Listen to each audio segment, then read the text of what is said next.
So probably the most asked question that I get on my YouTube channel is what motors I used for my aluminum flying car. So today we're going to talk about it. So I covered most of the components in my very first video, but I did not specifically say the brand or model of my motor or ESC, and that was intentional because these are not meant for drones.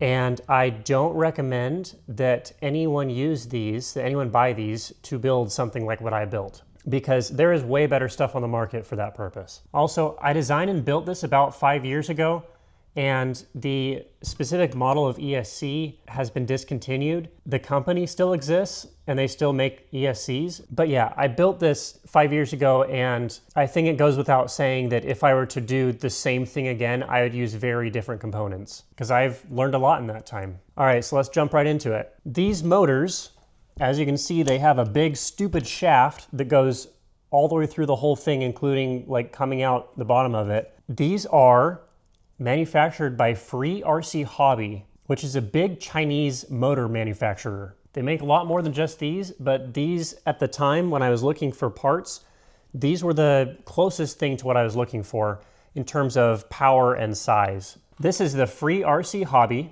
8085 260 kV 6 kilowatt brushless outrunner DC motor.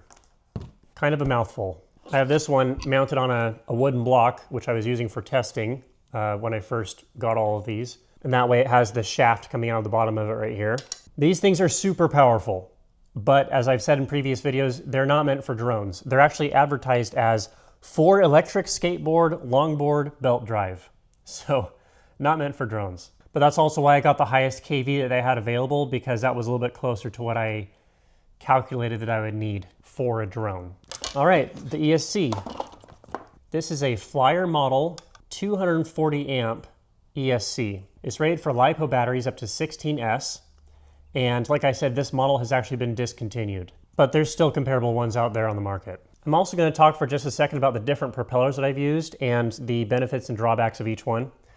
The very first one that I ever designed completely in Fusion 360 myself with a spline specifically for an airfoil. This is 3D printed in PETG. It's white because I had a lot of issues with melting or drooping 3D printed parts when I was doing my testing outside in the sun. I actually originally printed it in black, and that was not good. This is just a little piece of metal that I cut out with a grinder and drilled holes in to be able to put these Home Depot screws through it and hold the entire thing together. I know in one of my videos I showed all of these exploding.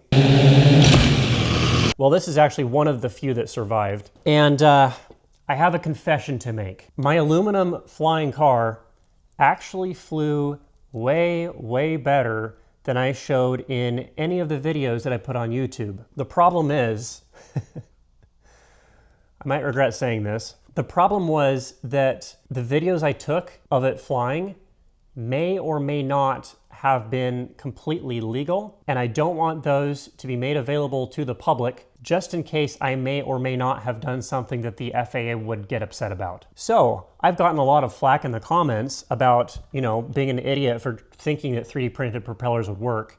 Well, they did. They actually worked really well. The problem was that this rebuilt version of the drone was way, way heavier than the original version. Therefore, the motors had to spin a lot faster to produce enough lift to get it off the ground, and that increased centripetal force just blew up all the propellers. But when I originally built it, it flew beautifully. All right, so that was the first propeller. The second one, this is a carbon fiber propeller. These were, if I remember correctly, about $150 a piece, and I got 8 of them. And they worked so well. The drone was extremely stable. I was able to lift a lot of weight with these, but for the same reason I didn't release those videos, because they may or may not have had some legal issues. But I loved these propellers. I actually destroyed almost all of these in a different crash when I accidentally inverted my throttle on my controller, and the drone shot straight up in the sky as soon as I armed it and came tumbling down. And I don't have a video for that, unfortunately. So I destroyed whatever $1,200 worth of propellers for nothing. That was a pretty sucky day. And then finally, the propellers that I used were these. These are just nylon plastic injection molded propellers that were super cheap. I got them on Amazon. I used my dumb little CNC machine, my Genmitsu, whatever the heck it's called, to cut out these brackets that I designed in Fusion 360 and mount it to my motors.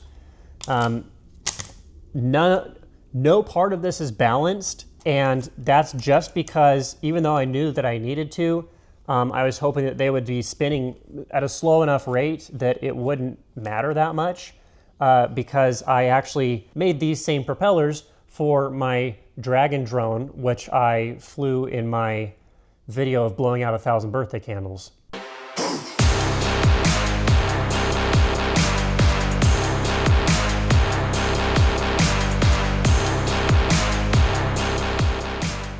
And the propellers spun so slowly that the drone would fly without any issue at all, even though the propellers weren't balanced. So these propellers are 30 by 9.5, which means it's 30 inches in length. My carbon fiber propellers, which were amazing and my favorite propellers by far, were 26 by 8.5, which is 26 inches in length. And then my 3D printed propellers are 21 inches in length. And the reason these are 21 inches is because I originally set out to build a flying hoverboard instead of a flying car, kind of like the video that I released a few weeks ago of the Omni hoverboard by Alexander Duru and the Sky Surfer aircraft by Hunter Kowald. And it looks like both of them used propellers that were about 21 inches in length. And to wrap this all up, I'm going to show you the iterations of the different designs that I made while I was building this. So when I got the motors, this was the first drone that I built. I actually welded this frame together out of metal conduit that I got from Home Depot. It worked great. It actually worked way better than I expected. So then I moved on to this one. I actually don't remember much about this one. All I can tell is that this is, I wanted to see if I could make it fly in an H pattern. And then this is, you know, pretty close to the center of that thing. So these are both also welded. This is made with the closest dimensions that I could figure out of what the Omni hoverboard was made with, because when I designed this, it was actually before Hunter Kowald had released his Sky Surfer aircraft. I did mount the motors to this, and it flew fine. It didn't fly great. So I thought that maybe it was because these tubes are circular, and so I couldn't perfectly mount my motors flat. So I made this, and this is the first version that I made with the aluminum tubing. 1-inch square aluminum tubing, and this flew better, but it still wasn't flawless because it's still a weird shape. And at the time I didn't know how to make custom profiles in ArduPilot. So finally, I actually made a version, this thing's so freaking heavy.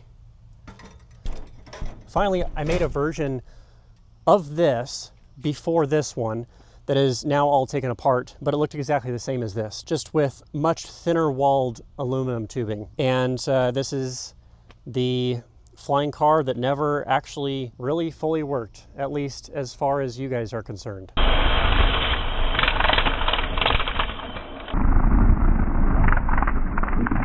One more thing I forgot to say, I built this so it would be easier to control a normal octocopter layout in ArduPilot. But when I first built this, I was still intending to stand on it when I flew it. And that's why this has a big aluminum plate on it right here.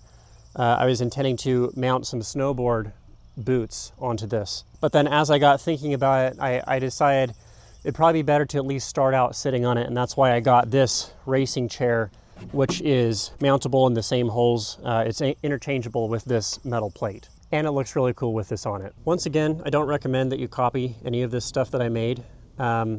This was a great learning experience for me, but this can be very dangerous if you don't know what you're doing. And it's also a huge waste of money if you don't know what you're doing. I speak from personal experience. So yeah, I guess that's all I got. Let me know if you guys have any more questions about it. I'm pretty much an open book. Thanks for watching. I'll see you soon.